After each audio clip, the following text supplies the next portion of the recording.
Yan guys, ngayon, kung napapansin nyo, meron akong hawak na halo switch. Ayan, halo switch yan.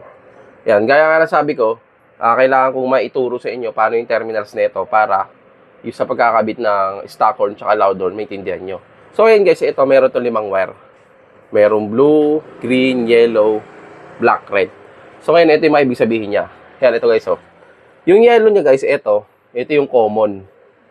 Sabihin, sa common, ito yung parang pinakagitna, ito yung pinaka pinupuntahan ng positive supply. Yung blue, normally close. Itong blue, normally close. Ito siya, normally close. Yung green, normally open. Tapos yung black na ito, ground. Yung red, positive. So, as is na muna natin to, tanggalin muna natin to. Doon mo tayo focus sa tatlo. Kasi yun ang importante para gumana yung stock horn tsaka loud horn. So, ngayon, ito na.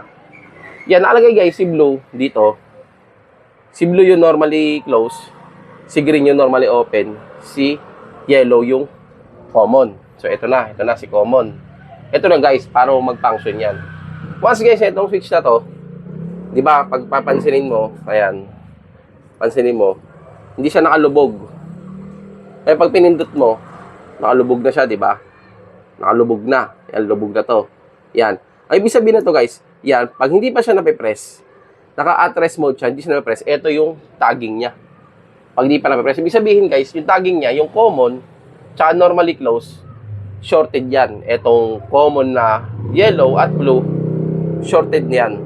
Kumbaga itong dalawang wire na to guys, shorted na to. Buo yung linya nito, diretso. Kumbaga pag naglagay ka ng positive dito, tatawid agad dito yung positive.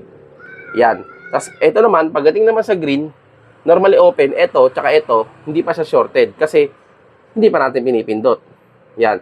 Once na guys, na gusto mong mag-short tong green tsaka yellow kasi di ba ito normally close tong blue, normally open. Paano lang itong magkakaroon ng supply guys? Kapag pinindot mo na to. Once na pinindot mo na to, yung yellow tsaka green, shorted na yan, buo na linya yan. Tapos mawawala yung linya sa blue. Di ba? Parang gano'n. Kunyari ito. Normally close tsaka common, shorted na yan. Kapag hindi nakapress to. Yan, shorted siya. Ngayon, pag pinress mo na to, ang magiging shorted na ito, yung common, tsaka normally open, ito, mawawala yung pagka-shorted ng common tsaka normally close, which is yung blue tsaka dilaw. Magiging shorted dyan, yung dilaw tsaka green. Yan. Pag na-press na siya. So, ganun siya mag-function, guys, yung switch na to.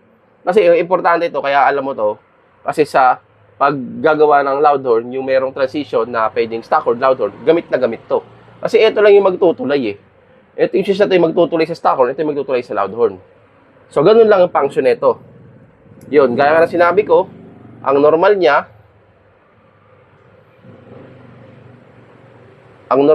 kapag hindi pa napipress, naka-at-rest mode, kumbaga pantay itong switch, normally close, tsaka common, itong blue, tsaka dilaw, shorted na agad yan. Once na pinrest mo na, press na siya, mawawala yung pagka-shorted nito, mayroon, ito na mag-short. Yan. Shorted na ngayon yung common tsaka green. Ito na ngayon yung shorted. Once na, buo na yung linya niya. Tapos yun dito, mawawala na. Mawawala na siya ng connection. Ganun lang yung purpose ng halo switch guys. Tapos ito namang red tsaka black. Sa ilaw lang to. Pag nalagyan mo ng positive negative to, ilaw yung indicator dito. Yung ilaw yan, magkakaroon ng ilaw yan.